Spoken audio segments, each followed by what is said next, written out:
Hello दोस्तों, good morning. स्वागत है एक बार फिर से आप सभी का एमजेटी एजुकेशन में। आज है 11 सितंबर। आज की वीडियो में हम लोग बात करेंगे 11 सितंबर 2023 के मोस्ट इंपॉर्टेंट करंट अफेयर के क्वेश्चंस के बारे में। आज की वीडियो ना बहुत ज्यादा इंपॉर्टेंट होने वाली है और आज की वीडियो में ऐसे ऐसे क्वेश्चंस हैं जो शायद ही कोई चैनल आपको बताए, लेकिन वो बहुत ज़्यादा इंपॉर्टेंट है और वहाँ से एग्जाम्स में बनेंगे। खास करके जो बड़े लेवल के एग्जाम की तैयारी कर रहे हैं उनके लिए तो बहुत ही इंपॉर्टेंट होने वाली है आज की वीडियो, क्योंकि आज हम लोग काफ़ी सीरियस मुद्दों पर बात करेंगे। ठीक है, तो चलिए 11 सितंबर 2023 की करंट अफेयर को शुरू करते हैं कल के रिवीजन से। कल हम लोग क्या पढ़े थे? अफ्रीकन यूनियन G20 का मेंबर बन गया, यानी अब इसे G21 कहें तो बुरा नहीं होगा। ट्रांसजेंडर कम्युनिटी के लिए पेंशन और ओबीसी के दर्जे की मंजूरी दी है झारखंड राज्य सरकार ने। और अभी गोवा के राज्यपाल द्वारा 37वें राष्ट्रीय खेलों के लिए मसाल का अनावरण किया गया। भारत फ्रांस द्विपक्षीय नौसेना अभ्यास वरुण जो है इसका 21वां संस्करण अरब सागर में शुरू हुआ। महिला फैशन ब्रांड डब्ल्यू की ब्रांड एम्बेसडर बनाएगी अनुष्का शर्मा। और Asia book of world record में सबसे ज्यादा बार लॉन्च होने का रिकॉर्ड बना लिया है अजय टू योगी आदित्यनाथ पुस्तक ने। और केंद्र सरकार ने अभी हाल ही में G20 India mobile app launch किया है। विश्व आत्महत्या रोकथाम दिवस 10 सितंबर को मनाया गया और डिजिटल किराया भुगतान के लिए देश का पहला ट्रांजिट कार्ड एसबीआई ने लॉन्च किया है। वहीं भारत सरकार ने संवादात्मक भुगतान के लिए यानी कि बोल करके पेमेंट करने के लिए अभी हाल ही में दो पहल शुरू किया, एक तो हेलो यूपीआई, एक Bharat bill pay connect. Clear? तो ये टॉप 10 करंट अफेयर के क्वेश्चंस थे कल की वीडियो से, जिनका आपने किया है क्विक रिवीजन। क्विक रिवीजन है इंपॉर्टेंट, इसलिए क्विक रिवीजन जरूर किया करो। ठीक है, अब बात करेंगे आज की करंट अफेयर की। एमजेटी ऐप पर इसकी पीडीएफ और क्विज मिलेगी, वहां से आप ले लेना। पहला क्वेश्चन मोस्ट इंपॉर्टेंट, हाल ही में यूएस ओपन में महिला एकल का खिताब किसने जीता? तो देखो, यूएस ओपन चल रहा है, साल भर में 4 ग्रैंड स्लैम होते हैं, ये चौथा और आखिरी ग्रैंड स्लैम होता है यूएस ओपन। इसके महिला एकल का खिताब का विनर आ गया है जब तक मैं वीडियो रिकॉर्ड कर रहा हूँ। पुरुष एकल में अभी खेला जा रहा है, ठीक है, मोस्ट प्रोबेबली हो सकता है नोवाक भैया ले जाएं वो भी, ठीक है, इस बार का तीसरा उनका हो, लेकिन जो भी होगा अभी पूरा अनाउंसमेंट नहीं किया जाएगा। जो भी मेन सिंगल जीतेगा उसको कल की वीडियो में मैं कवर करा दूंगा। यहाँ विमेन सिंगल की बात हो रही है। विमेन सिंगल को जीत लिया है कोको गॉफ ने। कोको गॉफ नया नाम दिख रहा होगा, बिल्कुल नया नाम है ही, पहली बार इन्होंने जीता है। 19 साल इनकी एज है, मात्र 19 साल एज है। और इनकी एक वीडियो भी वायरल हो रही है। वैसे जब ये छोटी सी बच्ची थी तो ये आई थी यूएस ओपन देखने और आज खिताब के साथ है। ठीक है, तो फिलहाल ये जीत चुकी हैं, अमेरिका की रहने वाली हैं। इनका ये पहला खिताब है, यूएस ओपन जीती हुई हैं। इनको कितना धनराशि मिला? 25 करोड़ रुपए में। अगर रुपए में बात करें तो लगभग 25 करोड़ रुपए इनको मिला है। ठीक, तो साल का अंतिम ग्रैंड स्लैम होता है, हार्डकोर पर खेला जाता है। इन्होंने अरेना सेबलेंका को हराया है जो कि बेलारूस की हैं। अरेना सेबलेंका का नाम याद रखिएगा, इन्होंने ऑस्ट्रेलियन ओपन जीता था इसी साल का। ठीक है, इस साल देखो 4 ग्रैंड स्लैम मैंने आपको बताया होता है, तो इस साल जो 4 ग्रैंड स्लैम हुए हैं उनकी कौन कौन विजेता रहे हैं इनको देख लेते हैं। बहुत ही इंपॉर्टेंट है ये पेज, इसको ध्यान रखिएगा। देखो, ये ग्रैंड स्लैम के नाम है, ये पुरुष एकल विजेता और ये महिला एकल विजेता, और ये type of court. Type of court, court मतलब आप न्यायालय मत समझिएगा, कोर्ट का मतलब जो यहाँ पर खेलते हैं ना जिस मैदान पर, उसे कोर्ट कहा जाता है। तो ये किस प्रकार के मैदान पर खेला जाता है ये भी अलग अलग होता है। ऑस्ट्रेलियन ओपन की अगर बात करें, साल का जो पहला ग्रैंड स्लैम होता है इसको नोवाक जोकोविच ने जीता था। सर्बिया के खिलाड़ी हैं, सर्बिया के खिलाड़ी हैं, अभी फिर वे फाइनल में खेल रहे हैं लेकिन अभी डिसीजन नहीं आया है। ठीक है ना, तो 2 ग्रैंड स्लैम यही जीते हुए हैं। अरीना सेबलंका बेलारूस की हैं, ये महिला एकल का जीती थी ऑस्ट्रेलियन ओपन में। ऑस्ट्रेलियन ओपन हार्ड कोर्ट पर खेला जाता है। हार्ड कोर्ट 2 टाइप्स होते हैं, कभी कभी ये रबर के होते हैं, कभी कभी प्लास्टिक के बनाए गए होते हैं। ठीक है, फ्रेंच ओपन, फ्रेंच ओपन जो है ये नोवाक जोकोविच ने ही जीता था, सर्बिया के ये रहने वाले हैं। इगा स्विएतेक ने महिला सिंगल का खिताब जीता था, पोलैंड की रहने वाली हैं। ठीक है, अच्छा, इगा स्विएतेक को और राफेल नडाल को अगर आपको याद हो, इन्फोसिस ने अभी अपना ब्रांड एम्बेसडर बनाया है। क्यों? क्योंकि इन्फोसिस जो है ना वो एक एआई टूल विकसित कर रही है टेनिस खिलाड़ियों के लिए। तो फिलहाल ये दोनों याद रखिएगा। क्ले कोर्ट पर खेला जाता है, क्ले मतलब होता है मिट्टी। ठीक है ना, तो आपसे पूछा जाएगा निम्न में से कौन सा ग्रैंड स्लैम है जो मिट्टी के मैदान पर खेला जाता है, तो आप बताएंगे फ्रेंच ओपन। मिट्टी के मैदान पर खेला जाता है। और क्ले कोर्ट का बादशाह कौन है? राफेल नडाल, 14 बार जीते हुए हैं। ठीक है ना, ग्रैंड स्लैम केवल फ्रेंच ओपन का। विम्बलडन ओपन जो है ये कार्लोस अल्कराज ने जीता है, स्पेन के रहने वाले हैं। अभी कुछ दिन पहले ही हुआ था ये विम्बलडन ओपन, ठीक है ना, मैंने आपको बताया था। चेक गणराज्य की मार्केटा वोंद्रासोवा ये नई विजेता थी, इन्होंने जीता महिला एकल का खिताब। ये हरी घास के मैदान पर खेला जाता है। बहुत बार एग्जाम में पूछा गया है कि हरी घास के मैदान पे भैया बताओ कौन सा ग्रैंड स्लैम खेला जाता है, तो आप बताएंगे विंबलडन ओपन। इनमें से सबसे पुराना ग्रैंड स्लैम कौन सा है, तो यही बताएंगे, सबसे पुराना ग्रैंड स्लैम है विंबलडन ओपन, ठीक है ना। सबसे पुराना 1877 में ये शुरू हुआ था, ठीक है। कार्लोस अल्कराज जो हैं ये पुरुष एकल के विजेता हैं। और यूएस ओपन जो कि साल का आखिरी होता है, जैसा कि मैंने आपको बताया, आज मैं जब ये वीडियो रिकॉर्ड कर रहा हूं तब अभी ये मैच हुआ नहीं है, ठीक है ना। तो अभी ये मैच हुआ नहीं है, हो जाएगा तो मैं आपको कल की वीडियो में कवर करा दूंगा। कोको गॉफ ने महिला एकल का खिताब जीत लिया है, ठीक है। अच्छा, डेनियल मेदवेदेव और नोवाक जोकोविच के बीच फाइनल हो रहा है, जो भी जीतते हैं उनके बारे में कल बताया जाएगा। कल ये पेज मैं फिर से आपको ला करके बता दूंगा, ठीक है, रिकॉल करा दूंगा। तो इसको रट डालो, बहुत इंपॉर्टेंट है आपका, समझ लो 2 नंबर तो फिक्स है। 2 नंबर का अगर एक क्वेश्चन है तो समझ लो 2 नंबर फिक्स है, यहां से पूछा ही जाना है, ठीक है। आगे बढ़ते हैं। भारत और किस देश के बीच फ्री ट्रेड एग्रीमेंट पर बातचीत हुई, बहुत ज्यादा इंपॉर्टेंट क्वेश्चन। एफटीए पर अभी बातचीत हो रही है। एफटीए यानी कि फ्री ट्रेड एग्रीमेंट, भारत और ब्रिटेन के बीच में इस पर बातचीत चल रही है। अभी निर्णय नहीं आया है, मतलब ये फ्री ट्रेड एग्रीमेंट अभी पूरी तरीके से एक्सेप्ट नहीं हुआ है। कुछ पॉइंट्स इनके होंगे, कुछ पॉइंट्स उनके होंगे। जब सहमति बन जाएगी उसके बाद फ्री ट्रेड एग्रीमेंट होगा। आपको यहां समझने की जरूरत है कि फ्री ट्रेड एग्रीमेंट होता क्या है।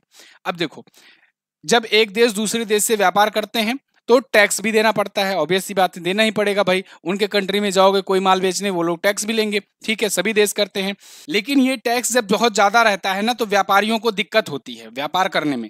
जब भाई आप टैक्स ही बढ़ाकर रखोगे, एक सीधा सा एग्जाम्पल है, टेस्ला भारत में क्यों नहीं आ रही है, मतलब लोग चाह रहे हैं टेस्ला भारत में आए, टेस्ला वाले भी चाह रहे हैं भारत में आए, लेकिन भारत में क्यों नहीं आ रहे हैं टेस्ला वाले, क्योंकि उन्हें पता है अगर हम यहाँ भारत में आएंगे तो 30-35 लाख की उनकी गाड़ी है और यहाँ 30-35 लाख टैक्स ही लग जाएगा इंडिया का, तो टोटल 70 लाख की गाड़ी हो जाएगी उनकी। 70 लाख में इंडियंस जो है खरीदेंगे कैसे टेस्ला कार, ठीक है ना। चलाने की तो बात छोड़ो, वो अलग बात है। नितिन गडकरी जी सोच रहे हैं तब तक लटकाए रहो जब तक यहाँ पर उस लायक सड़कें बना लें कुछ, ठीक है, कुछ और बना लें टेस्ला लायक। फिलहाल अगर मान लो, और यहीं पर देखो, अगर जब फ्री ट्रेड एग्रीमेंट रहता है इन देशों के बीच, तब उसमें क्या होता है, ट्रेड में समझ लो कि ना के बराबर या कहे बहुत ही मिनिमम टैक्स लगता है। तो ये होता है फ्री ट्रेड एग्रीमेंट। अब ब्रिटेन में बहुत सारे भारतीय हैं, ठीक है, उनको बहुत सारे भारतीय चीज़ों को खाना रहता है, कंज्यूम करना रहता है, ठीक है। और भारत के भी बहुत सारे व्यापारी बहुत सारी चीज़ों को वहाँ पे व्यापार करते हैं। तो भारत जो है ज़्यादा अच्छे से चाह रहा है कि फ्री ट्रेड एग्रीमेंट हो जाए, ठीक है। अभी किसी और से देश होता है तो उसमें और देश जो है वो लगाते हैं, रिक्वेस्ट लगाते रहते हैं। यहाँ पर इंडिया चाह रहा है कि ब्रिटेन से रिक्वेस्ट लगातार लगाते जा रहा है कि फ्री ट्रेड एग्रीमेंट पर समझौता हो जाए। फिलहाल ये दामाद जी हैं, दामाद जी को मनाया जा रहा है कि ठीक है भैया मान जाओ, फ्री ट्रेड एग्रीमेंट पर बातचीत अभी चल रही है, मान जाएंगे अगर तो फ्री ट्रेड एग्रीमेंट पर समझौता हो जाएगा, ठीक है ना। तो ये चीजें हैं एफटीआई, होप आपको समझ में आ गया होगा। ऐसे ही बहुत सारे मुद्दे हैं आज जो आपको समझना है, बहुत ही गंभीरता से वीडियो को लीजिएगा और आज आपको काफी कुछ जानने को मिलेगा।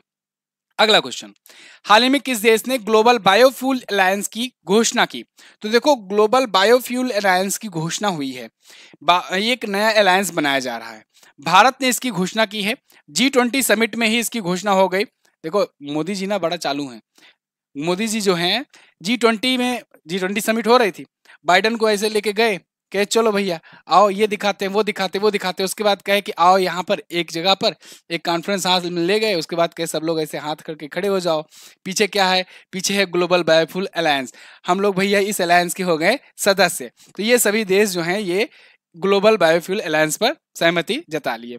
अब बाद में इनको पता चलेगा कि भैया हमारा तो कट गया।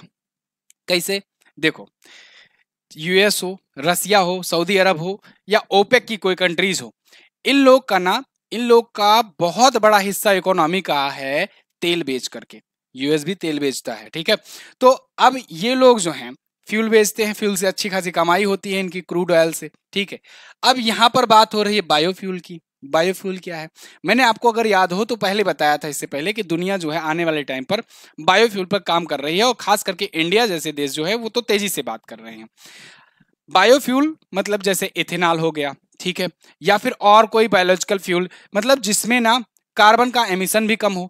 एथेनॉल का यूज ज़्यादा हो। एथेनॉल भी मैंने आपको बताया था कि जो टूटे फूटे चावल होते हैं या गन्ने को जूस निकालने के बाद जो बचता है उसका रॉ मटेरियल, उससे या पराली वगैरह से, इन सबसे बायोफ्यूल बनाए, इन सबसे एथेनॉल बनाए जाते हैं। और एथेनॉल का यूज आने वाले टाइम पर सरकार करने वाली है बहुत तेजी के साथ। तो इन सबसे बनेगा। ठीक है, फिलहाल जोक सपाट, ये भी एथेनॉल का अच्छा खासा प्रोडक्शन करता है। ब्राजील भी अच्छा खासा प्रोडक्शन करता है। लगभग लगभग देखो सभी देश जो हैं वो मान गए हैं, और अब अभी आने वाले टाइम पर और भी देश मानेंगे, इसमें हिस्सा बनेंगे, क्योंकि आने वाले फ्यूचर में बायोफ्यूल पर ही बात होगी। बायोफ्यूल हुआ, हाइड्रोजन ईंधन हुआ, इन सब पर बात होगी। दूसरी चीज, कुछ देश है नहीं माने हैं, जैसे जैसे रूस नहीं माना है, सऊदी अरब नहीं माना है। ठीक है, और कौन नहीं माना है? चाइना नहीं माना है। रूस और सऊदी अरब का तो मुझे समझ में आता है, चलो इनका इनका भी भाई तेल बिकता है, तेल खरीदते हैं तो क्रूड ऑयल बेचते हैं, काफ़ी इकोनॉमी उन पर निर्भर करती है। अगर इस पर आ जाएंगे तो उससे धीरे धीरे कम करेंगे, इधर ज़्यादा अगर ध्यान लगाएंगे तो फिर कैसे काम चलेगा। चाइना पता नहीं काहे नहीं माना इसको, तो ये तो नाराज फूफा की तरह पता नहीं क्यों इसका अलग ही लगा रहता है। इसको तो कहीं इसका तेल का वही नहीं है भंडारण। फिर भी इथेनॉल, ये बाकी चीजें हैं जो मैंने आपको बताई हैं। देखो, 3 संस्थापक देश में अगर बात करें, अमेरिका, भारत और ब्राजील, तो ये एथेनॉल का 85% का प्रोडक्शन करते हैं। ठीक है, मतलब ये जो देश है ना, ये सभी संस्थापक देश हैं। ठीक है, यहाँ पर आपको ये जॉर्जिया मेलोनी दिखेंगी, है शेख हसीना दिखेंगी, ये सभी जो है, बाकी को हम नहीं पहचानते, ये ओलाफ स्कॉल्स दिखेंगे। ठीक है, तो इन सबको जो है, इन सब का क्या होगा, योगदान रहेगा, ये सभी संस्थापक देश में रहेंगे। ठीक है, ओपेक के विकल्प के रूप में इसे देखा जा रहा है। ओपेक मतलब organization of petroleum exporting countries. ये वे देश हैं, 13 देशों का एक समूह है, बगदाद में इसकी स्थापना हुई थी। ये वे देश हैं जो पेट्रोलियम को एक्सपोर्ट करते हैं, और पेट्रोलियम एक्सपोर्ट करते हैं तो इसलिए पेट्रोलियम का दाम क्या रखना है, वैल्यू क्या रखनी है, बेचना है कि नहीं बेचना है, डिमांड कैसे बढ़ानी है, सप्लाई कैसे बढ़ानी है, सब ये लोग डिसाइड करते हैं बैठ करके। ठीक है ना, तो इन लोगों के विकल्प के रूप में ये चीजें की जा रही है। यही कारण है कि सऊदी अरबिया वगैरह इसमें नहीं शामिल हुआ। सितंबर 2023 में किस राज्य के सीएम ने 181 मोबाइल पशु चिकित्सक वाहनों को हरी झंडी दिखाई? तो दोस्तों, ओडिशा। ओडिशा के सीएम जो नवीन पटनायक जी हैं, इन्होंने 181 मोबाइल पशु चिकित्सा वाहन, मोबाइल मतलब कि ये मोबाइल वाला नहीं, मोबाइल मतलब कि चल वाहन होता है, और ये पशु चिकित्सा वाहन है, यानी कि समझ लो कि एनिमल एम्बुलेंस कहें तो साधारण भाषा में ज्यादा सही होगा। तो ये एनिमल एम्बुलेंस है एक प्रकार से। 181 ऐसे एनिमल एम्बुलेंस जो है, इनको उड़ीसा के जो सीएम हैं, इन्होंने हरी झंडी दिखाई है। नवीन पटनायक जी ये दूसरे सबसे ज्यादा लंबे कार्यकाल वाले सीएम हैं, मैंने आपको बताया भी था इससे पहले। क्या करेगा, जो आवारा पशु होते हैं या जो वैसे पशु होते हैं, जो परित्यक्त जानवर होते हैं, अबंडन एनिमल्स होते हैं, जिनको लोग छोड़ देते हैं, त्याग देते हैं, वो अगर बीमार पड़ जाते हैं या फिर कुछ भी कोई दिक्कत आती है, तो उन सब के लिए भी ये सुविधाएं होंगी। हेल्पलाइन नंबर दिया गया है सबको, सब फोन करके उनको बुला करके चिकित्सा करा सकेंगे, और भी अपने अपने पशुओं को भी चिकित्सा करा सकते हैं।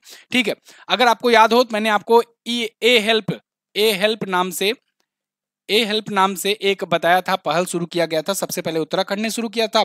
ठीक है, वो भी पशु टैगिंग वगैरह के लिए और चिकित्सा के लिए था, और उसके बाद केंद्र सरकार ने शुरू किया था गुजरात में। ठीक है, अच्छा, ये सारी चीजें हो गई। उड़ीसा की बात आई है, उड़ीसा के बारे में याद रखिएगा, इन्होंने अभी लीसा नाम से एक ओडिया टीवी चैनल है, ओडिया न्यूज टीवी चैनल है, इसने लीसा नाम से एआई एंकर लॉन्च किया था, एआई एंकर लॉन्च किया था, ये बात याद रखिएगा।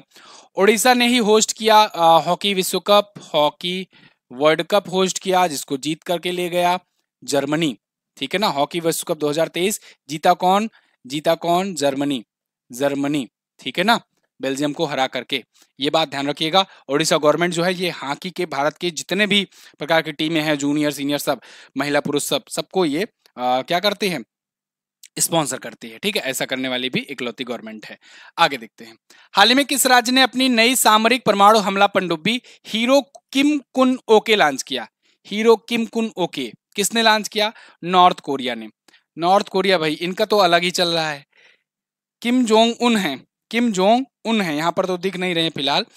तो किम जोंग उन ने भाई साहब ने एक नई पनडुब्बी लॉन्च की है, और ये न्यूक्लियर कैपेबल पनडुब्बी है, यानी कि सबमरीन है, यानी कि परमाणु सक्षम सबमरीन, जो भी कहते हो आप। और इन्होंने कहा है ये इनकी 841वीं 841वीं इनकी पनडुब्बी है, ठीक है ना, लप्पू सा देश है, 841 तो सबमरीन है इसके पास। फिलहाल 841वीं सबमरीन जो है ये बता रहे हैं इनके हिसाब से कि ये है, लेकिन ये भी कह रहे हैं कि इनका जो है ये परमाणु हथियारों से हथियारबंद जो है या न्यूक्लियर वेपन से लैस ये पहली परमाणु पनडुब्बी है। और आने वाले टाइम पर जो इनकी बाकी पनडुब्बियां हैं, बाकी जो इनकी सबमरीन्स हैं, उनको ये न्यूक्लियर कैपेबल बनाएंगे। ठीक है, ठीक है, बनाने दो इनको। उत्तर कोरिया के जो राजधानी है प्योंगयांग है, मुद्रा इसकी वॉन होती है, कोरियन पीपुल्स वॉन भी कह सकते हो, केपीडब्ल्यू या वॉन कहो तब भी चलेगा। तानाशाह है किम जोंग उन, ठीक है ना। डोनाल्ड ट्रंप फिर से आएंगे, फिर इन दोनों की चर्चा चलेगी, ठीक है। तो ये नाम है इसका पनडुब्बी का, इसको नाम याद रखिएगा। ये इनके पुराने जो हीरो थे उनके नाम पर है, यहाँ हीरो लिख उठा है किम कुन ओके, मुझे लगता है यही इनका पूरा नाम था, ठीक है। चलिए आगे। हाल ही में भारत और बांग्लादेश ने द्विपक्षीय बैठक के बाद कितने समझौतों पर हस्ताक्षर किए? बहुत इंपॉर्टेंट क्वेश्चन। पैसा भी बचा, समिट हो ही रही है, सब लोग आ ही रहे हैं, सबसे बैठ बैठ कर समझौता भी कर लो। तो G20 में और भी देशों के साथ द्विपक्षीय समझौते भी हो रहे हैं। G20 में सभी देश आ रहे हैं, सभी देश के लीडर आए थे, आपको सबको पता है, बहुत अच्छे तरीके से भारत ने होस्ट किया। अभी हम लोग आगे न्यू दिल्ली डिक्लेरेशन के भी बारे में बात करेंगे। तो यहाँ पर भारत और बांग्लादेश के बीच में भी एक द्विपक्षीय समझौता हुआ।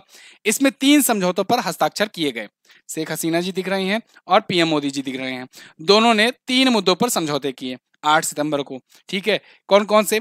एनपीसीआई और बांग्लादेश बैंक के बीच हुआ। एनपीसीआई तो आप समझ रहे हो ना, जो आजकल बिल्कुल धुआं उड़ाया हुआ है, चर्चे में है, national payment corporation of India. कल भी मैंने इसके बारे में बताया, परसों भी बताया, यूपीआई और हेलो यूपीआई, ठीक है ना, ये सब इसी का है। इसके और बांग्लादेश के बीच में डिजिटल पेमेंट को लेकर के एक समझौता हुआ है। आपको पता होगा बांग्लादेश भी यूपीआई यूज करता है, भारत का प्रोडक्ट, ठीक है। भारत और बांग्लादेश के बीच सांस्कृतिक आदान प्रदान कार्यक्रम किया गया है। भाई कल्चरल दोनों मिलते ही हैं, ठीक है, नाती पोता का वो रिश्ता माना जाता है। कृषि अनुसंधान सहयोग के लिए ICAR और BARC के बीच समझौता हुआ है। तो ये एग्रीकल्चर को लेकर के भी है, एग्रीकल्चर रिसर्च को लेकर के भी एक ट्रेड हुआ है। तो ये 3 समझौते भारत और बांग्लादेश से हुए, ठीक है। आगे बढ़ते हैं, थोड़ा सा प्रचार कर लेते हैं। ई बुक अपनी आ गई है। ई बुक जो है क्वेश्चन और आंसर के माध्यम से, जैसे ये क्वेश्चन और एक्सप्लेनेशन आपको दिया जा रहा है ना, और डिटेलिंग आपको दी जा रही है, सेम ऐसे ही सारा कुछ महीने भर का, वो भी चैप्टर बाय चैप्टर कैटेगराइज करके। जैसे इंटरनेशनल रिलेशंस की ये घटनाएं हैं तो उनको इंटरनेशनल में डाल करके, जो स्पोर्ट के न्यूज हैं उनको सबको सब जगह एक जगह स्पोर्ट पर डाल करके, ये ऐसे करके आपके लिए मेहनत करके ये चीजें बनाई जाती हैं, ये बुक तैयार की जाती हैं। A4 साइज में अवेलेबल होती हैं, तो आप बेहतरीन तरीके से प्रिंट आउट निकलवा करके इसको रीड कर सकते हो बिल्कुल आराम से, ठीक है ना, कलम चला चला करके, गोज गोज करके। लेकिन ये कहां पर मिलेगा आपको? ये मिलेगा आपको MZT ऐप पर। MZT ऐप पर जाकर के ले सकते हो। जिनको अगर चेक करना है कि कैसी ये ई बुक है, तो आप मात्र 2 रुपए पे करके, जो कि ट्रांजैक्शन चार्ज है केवल, जुलाई का आप ले सकते हो। और इसका प्राइस बढ़ने वाला, मतलब जुलाई वाले का 2 रुपए से, अभी तो मैंने फ्री किया हुआ था, वो करके फिर से 20 रुपए करने वाला हूं जल्द ही। तो जिनको जिनको चेक करना है ना कि ये ई बुक कैसी है, जा करके ले डालें, वरना फिर आपके बहुमूल्य 18 रुपए और जाएंगे। तो MZT ऐप पर ये चीजें मिलेंगी। MZT ऐप पर आप जा करके और भी चीजें ले सकते हो। यूपी पेट वालों के लिए बता दें कि लास्ट टाइम चल रहा है आपका, 45 दिन बचे हुए हैं, तो इसके लिए ऑफर स्टार्ट किए गए हैं 50% डिस्काउंट पर। पेट में जो ज्वाइन करके लास्ट टाइम पर बेहतरीन तरीके से तैयारी करना चाहते हैं वो कर लें। उसके लिए कूपन कोड भी वहां पर वैसे तो है ही, लेकिन आप यूज कीजिएगा यूपी पेट 50, तो आपको 50% का डिस्काउंट मिल जाएगा यूपी पेट के बैच में। हाल ही में किस देश ने सभी नागरिकों के लिए स्वयं संप्रभु राष्ट्रीय डिजिटल आईडी की शुरुआत की? तो दोस्तों अभी हाल ही में भूटान ने ये शुरू किया है, सभी अपने नागरिकों के लिए स्वयं संप्रभु राष्ट्रीय डिजिटल आईडी। देखो ये क्या है, स्वयं संप्रभु मतलब समझ लो कि खुद से ही बनाया हुआ, खुद का ही पूरा डिजिटल आईडी। डिजिटल आईडी मतलब कि जैसे अपने यहाँ आधार कार्ड है, आधार कार्ड पूरी तरीके से तो डिजिटल नहीं है, हम लोग फिजिकल भी यूज करते हैं, हालांकि वो डिजिटल मोड में भी चलता है।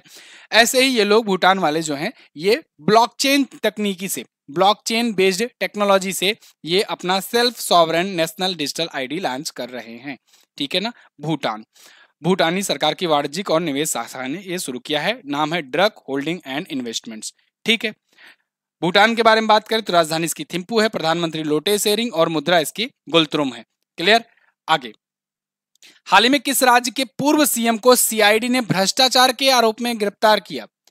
देखो भैया, सीआईडी ने अभी आंध्र प्रदेश के पूर्व जो सीएम है चंद्रबाबू नायडू, इनको गिरफ्तार कर लिया है। ये किस मामले में गिरफ्तार हुए हैं, ये क्वेश्चन आपसे पूछा जाएगा। चंद्रबाबू नायडू आपको यह दिख रहे हैं, ये वर्तमान में तेलुगु देशम पार्टी के प्रमुख भी हैं और साथ ही साथ आंध्र प्रदेश के पूर्व सीएम थे। एक रिपोर्ट्स भी आई थी पिछले, जब ये सीएम थे तब आई थी, जब सबसे ज्यादा अमीर सीएम की लिस्ट आती ही है, अक्सर आती रहती है, अभी भी आई थी रिसेंटली, तो उसमें सबसे अमीर यही मुख्यमंत्री हुआ करते थे। ठीक है, हालांकि ये नहीं है कि घोटाले की वजह से आंध्र प्रदेश के सीएम वगैरह, मतलब कल्चर ये समझो कि वहां के सीएम जो है ना अमीर होते ही हैं, अभी वाले जो भी है ये भी टॉप पर चल रहे हैं। ठीक है, फिलहाल इनका जो जांच का मामला है जिसको लेकर के इनको गिरफ्तार किया है, वो मामला है एपीएसएसडीएस का। किसका? एपीएसएसडीएस का। ये कौन सा मामला है जी? Andhra Pradesh state skill development scam. ठीक है, ये स्कैम का नाम दिया गया है इसमें, मतलब आगे आने वाले टाइम पर हो सकता है मूवी भी बने। तो इसमें यह बताया गया है कि वहां पर बेरोजगार युवाओं के लिए कौशल विकास कार्यक्रम एक चलाया गया था, कि मतलब स्किल देंगे युवाओं को, बेरोजगार युवाओं को, और स्किल कौशल विकास वाला कार्यक्रम तो इनके यहाँ चलाया गया था 2016 में, और इन्होंने उसके लिए पैसे करोड़ों रुपए के गबन के आरोप इनके ऊपर लगाया गया, और 2021 में यह मामला दर्ज किया गया, 2023 में अब इनको गिरफ्तार कर लिया गया है। ठीक है ना, तो कौशल प्रशिक्षण प्रदान करके सशक्त बनाने के उद्देश्य से इन्होंने ये शुरू किया था। ठीक है ना, कौन सी योजना है? Andhra Pradesh state skill development scam इसका नाम दिया गया है। ठीक है, इस मामले में इनको गिरफ्तार किया गया है। आगे, G20 शिखर सम्मेलन 2023 में भारत ने कितने पैराग्राफ का ऐतिहासिक घोषणा पत्र जारी किया? जैसे कि मैंने आपको बताया था, कल हम लोग इसका बात करेंगे। अब ये टोटल 83 पॉइंट्स पर, 83 मुद्दों पर, कल मैंने 73 बताया था लेकिन ये 83 हो चुका है, तो 83 मुद्दों पर 83 पैराग्राफ पर जो है घोषणा पत्र जारी किया गया, जिसे हम लोग कह रहे हैं न्यू दिल्ली डिक्लेरेशन। ठीक है ना, डिक्लेरेशन मैंने कल की भी वीडियो में आपको अच्छे से समझाया था कि जब भी कोई समिट होती है तो उस समिट का जो परिणाम निकलता है, मतलब जिस पर सभी लोग मिलकर के जो आए रहते हैं, बातचीत कर रहे होते हैं, तो जो सहमति जताते हैं जिन जिन मुद्दों पर, उसे कहते हैं डिक्लेरेशन। तो वो नई दिल्ली में जब समिट हुआ तो नई दिल्ली डिक्लेरेशन कहा गया। यानी भारत ने 83 ऐसे मुद्दे, 83 ऐसे पॉइंट्स जो हैं ये बताए, ऐसे पैराग्राफ बताए जिन पर लोगों ने सहमति, बाकी मेंबर्स ने सहमति भी जताई, और ये डिक्लेरेशन सक्सेसफुली पास हो गया, अप्रूव हो गया सभी मेंबर्स के द्वारा। ठीक है, भारत G20 का थीम वसुधैव कुटुंबकम रखा था, one earth one family one future. एक और डेवलपमेंट देखने को मिली, देखो आपको हर एक न्यूज बताऊंगा, कोई भी छूटेगा नहीं। यहाँ पर आपको हमेशा दिखता था इंडिया, इस बार भारत दिख रहा है, हालांकि ये बात सबको तो अब तक पता ही चल ही गई होगी। इस बार पीएम के सामने जो नेम प्लेट लगी थी उसमें भारत लिखा था। फिलहाल यहाँ पर आते हैं 83 पैराग्राफ का ऐतिहासिक घोषणा पत्र। यह भी बात मैंने कल बताई थी कि ये अब तक का सबसे बड़ा डिक्लेरेशन है, आज तक जितनी भी समिट हुई है इतना लंबा डिक्लेरेशन कहीं पर नहीं हुआ है। ठीक है, तो ये सबसे हाईएस्ट है न्यू दिल्ली डिक्लेरेशन। इसमें 5 पॉइंट्स मैं बताऊंगा, मेन हाईलाइटेड। पूरा 83 तो मैं बता नहीं सकता हूं, ना ही आपको पूरा 83 जानने की जरूरत है। यहां पर देखिए, इन्होंने बात की मजबूत, दीर्घकालिक और संतुलित और समावेशी विकास की। टारगेट रखा 2030 तक का जो सस्टेनेबल डेवलपमेंट का गोल्स हम लोगों ने रखा है ना, उस पर हम सबको मिलकर के काम करना चाहिए। साथ ही साथ इसमें यह भी बात आई कि G20 के जितने भी मेंबर हैं सबको साथ लेकर के चलना जरूरी है, क्योंकि यही G20 में अमेरिका, ब्रिटेन, रसिया, फ्रांस, उसके बाद फिर चाइना, इंडिया जैसे इतने अच्छे अच्छे बड़े बड़े इकोनॉमी वाले देश हैं। वहीं यहाँ पर छोटे छोटे देश, बहुत कम इकोनॉमी वाले देश भी हैं मेंबर। तो यहाँ पर सबको लेकर साथ चलना होगा, सबका साथ, सबका विकास, सबका प्रयास, और सबका, और क्या था ये सब कहा है पीएम मोदी जी ने, मतलब वही चुनाव वाला जो देश वाला है, यहाँ पर भी मार गए भाषण। शांति के लिए सभी धर्मों की प्रतिबद्धता तथा आतंकवाद की निंदा की जाएगी। ठीक है ना, ये इन्होंने यूएनजीए से अपील किया है कि भाई आप भी करो, थोड़ा प्रयास करो कि आतंकवाद की निंदा करो हर जगह। ऐसा नहीं है कि चाइना वाले जो करते हैं कि आतंकवादी किसी को घोषित करना जाना होता है तो ये लोग वीटो यूज कर लेते हैं। सभी धर्मों की प्रतिबद्धता की जाए, सभी धर्मों के प्रति सम्मान लाया जाए। ठीक है ना, किसी का मतलब धर्म का विरोध ना किया जाए। कई जगहों पर आपको ऐसे मामले देखने को मिलते हैं। महिलाओं के नेतृत्व वाले विकास को प्रोत्साहन मिले, महिला समानता एवं महिला सशक्तिकरण पर बातचीत करने की बात कही। डिजिटल सार्वजनिक बुनियादी ढांचे के माध्यम से वित्तीय समावेशन और उत्पादकता लाभ को मिला करके आगे बढ़ना। डिजिटल सार्वजनिक बुनियादी ढांचा यानी बेसिक इंफ्रास्ट्रक्चर जो हो उसको डिजिटलाइजेशन को बढ़ावा दिया जाए, और डिजिटल टेक्नोलॉजी का कैसे भरपूर अच्छे तरीके से यूज कर सकते हैं, इन सब पर भी बातचीत की गई। पर्यावरण, बायोफ्यूल, हरित ईंधन, इनमें निवेश पर जोर दिया गया कि सब लोग को मिल करके इसमें इन्वेस्टमेंट करना चाहिए। ठीक है, ये सभी कुछ मुख्य पॉइंट रहे। आपके हिसाब से और कौन पॉइंट जोड़े जा सकते हैं, आप लोग कमेंट करके जरूर बताइएगा। वैसे आज का ये क्लास जो है ना बहुत इंफॉर्मेटिव है, समझ लो। आज की क्लास जो देखेगा बहुत कुछ मिलेगा उसको। अगला क्वेश्चन एक और इम्पोर्टेंट, हाल ही में कौन सा देश यूरोपीय संघ का हॉराइजन साइंस रिसर्च प्रोग्राम में फिर से शामिल हुआ? तो दोस्तों ब्रिटेन हो, ब्रिटेन यानी कि यूनाइटेड किंगडम कहने, यूनाइटेड किंगडम जो है ये यूरोपीय संघ के हॉराइजन साइंस रिसर्च प्रोग्राम में फिर से शामिल हो गया है। हॉराइजन साइंस रिसर्च ये प्रोग्राम क्या है? ये यूरोपियन यूनियन का प्रोग्राम है। यूरोपियन यूनियन की ये प्रेसिडेंट दिख रही हैं, कमेंट बॉक्स में बताओ इनका नाम क्या है। ठीक है, सही से लिखना, ठीक है ना, शब्दों की वर्तनी गलत मत कर लेना। तो देखो, यूरोपीय संघ के हॉराइजन साइंस रिसर्च प्रोग्राम में जब ये ब्रिटेन शामिल हो गया, इसका मतलब ब्रिटेन अब इसमें फंडिंग भी देगा। ये प्रोग्राम है क्या? ये प्रोग्राम यूरोपियन यूनियन को साइंस और रिसर्च में मजबूती लाने के लिए फंड करता है और साथ ही साथ साइंस और रिसर्च एक साथ करता है। अब देखो फंड वगैरह में ये ब्रेग्जिट हुआ था, ब्रेग्जिट तो पता होगा, वैसे कई बार मैं बता चुका हूँ पिछली वीडियो में, फिर से सुन लो। ब्रेग्जिट मतलब ब्रिटेन हुआ था एग्जिट। किससे हुआ था ब्रिटेन एग्जिट? ईयू से। ईयू को 2020 के शुरुआत में ही छोड़ दिया था। इसी मुद्दे को लेकर के तो वो बोरिस जॉनसन जीते थे चुनाव कि हम ब्रेग्जिट करेंगे। ब्रेग्जिट मुद्दा इतना बड़ा क्यों था? ब्रेग्जिट मुद्दा बड़ा इसलिए था कि यूरोपियन यूनियन का जब हिस्सा था ब्रिटेन, आज के टाइम पर अभी हिस्सा नहीं है ब्रिटेन, ठीक है ना, जब इसका हिस्सा था ब्रिटेन, तब क्या होता था कि नियम ये था कि जो देश ज्यादा कमा रहे हों, मतलब वही वाली बात कि सबको साथ लेकर के चलो, जो देश ज्यादा कमा रहे हो वो ज्यादा फंड दें, और जो देश कम कमा रहे हैं, जो कमजोर हैं, गरीब हैं, वो भी अगर यूरोपियन यूनियन का हिस्सा है तो उनको भी सारी चीजें, सारी सुविधाएं मिलेंगी। दिक्कत इसमें यह आ रही थी कि ब्रिटेन को ज्यादा पे करना पड़ रहा था फंड, और इसकी सुविधाओं, इसकी सारा चीजों का यूज बाकी यूरोपीय देश कर रहे थे। इसको लेकर के वहां की पब्लिक में एक सेंटिमेंट ये आ गया था कि भाई यार हम लोग अमीर हैं, हम लोग वो हैं, हम लोग रॉयल हैं, सब कुछ है, लेकिन यहाँ का इंफ्रास्ट्रक्चर आकर के कोई भी यूरोपीय देश, लातविया ये सब वगैरह आके, पोलैंड वगैरह आकर के यूज कर ले रहे हैं। और चूंकि यहाँ पर कोई टैक्स वगैरह नहीं लगता है, सब सेम सेम सब कुछ प्राइस वगैरह है, तो फिर इसको लेकर के जनता में विरोध हो रहा था कि बहुत ज्यादा पैसा, जैसे कि मान लो अभी कोई भी मुद्दा एक हो जाए कि सरकार इतने पैसे इन चीजों में क्यों खर्च कर रही है, इसको हम लोग के इस खर्चे के लिए लाया जाए, तो इसी को लेकर के हो रहा था विरोध, और यही सेंटीमेंट लेकर के बोरिस जॉनसन जीत गए थे। तो ये था ब्रेग्जिट। ठीक है, अब ब्रेग्जिट में क्या हुआ कि उसके बाद फिर यूरोपीय यूनियन का जब हिस्सा हट गया तो बहुत सारे प्रोग्राम से भी हट गया था। ऐसे ही एक था हॉरिजन साइंस रिसर्च प्रोग्राम, इससे भी ये बाहर हो गया था, तो अब इसमें शामिल हुआ है। अब ऐसे कदम माना जा रहा है धीरे धीरे होकर के कि फिर ये आएंगे इसमें, ठीक है ना, देर से ही सही लेकिन आएंगे। देखो आते हैं कि नहीं। इन्होंने साथ ही साथ यूरोपीय पृथ्वी अवलोकन कार्यक्रम, पृथ्वी अवलोकन यानी अर्थ ऑब्जर्वेशन प्रोग्राम, कॉपरनिकस, जो कॉपरनिकस चलाया जाता है यूरोपियन यूनियन का, इसमें भी शामिल होने की सहमति जता दी। लेकिन इन्होंने यूरोटॉम परमाणु अनुसंधान योजना में भाग नहीं लेने का फैसला लिया। इन्होंने कहा हम खुद से अपना ये एटॉमिक रिसर्च के लिए एक प्रोग्राम बनाएंगे। यूरोटॉम जो एटॉमिक रिसर्च योजना है, स्कीम है, इसमें हम शामिल नहीं होंगे। ठीक है ना, ये समझ में आई बात। आज गंभीर गंभीर मुद्दों पर बात हो रही है, कोशिश कर रहा हूं आपको थोड़ा सा सहज लैंग्वेज में बताने की। क्वेश्चन खत्म हो गए हैं। आई होप आपको ये चीज़ें समझ में आई होगी। कम से कम समय में ज़्यादा से ज़्यादा कंटेंट है, और आज की वीडियो जैसे कि मैं बार बार कह रहा हूँ, इसको मिस मत करना, इसको नोट डाउन अगर कर सको तो कर लेना, क्योंकि बहुत ही अच्छे अच्छे मुद्दे हैं, अच्छे अच्छे पॉइंट हैं, यहाँ से क्वेश्चन बनेंगे। ठीक है, टेलीग्राम ग्रुप ज्वाइन करो, MZT ऐप डाउनलोड करो, और यहाँ पर कल मैंने जो क्वेश्चंस की बात की थी, क्वेश्चन लास्ट डे के क्वेश्चंस की, सलेम सागो कहाँ का साबूदाना है जिसको जीआई टैग मिला, तो तमिलनाडु का है। सर्वश्रेष्ठ देशों की सूची में भारत किस स्थान पर है? 30वें स्थान पर है। आज आपको क्या बताना है? आज आपको बताना है विश्व आत्महत्या रोकथाम दिवस की थीम क्या रखी है, बताइएगा। इसके अलावा 36वें राष्ट्रीय खेल 2022 का शुभंकर किसे चुना गया था? ध्यान से पढ़िएगा क्वेश्चन और ध्यान से कीजिएगा आंसर। ठीक है, थैंक यू सो मच। यहाँ तक वीडियो देखने के लिए MZT ऐप डाउनलोड कीजिए, और कोई भी प्रॉब्लम है, कोई भी इशू है, तो आप कमेंट बॉक्स में लिख सकते हैं। ये वीडियो आपको कैसी लगी है कमेंट करके जरूर बताइएगा। मिलेंगे अगली वीडियो में, तब तक के लिए नमस्कार, जय हिंद, वंदे मातरम।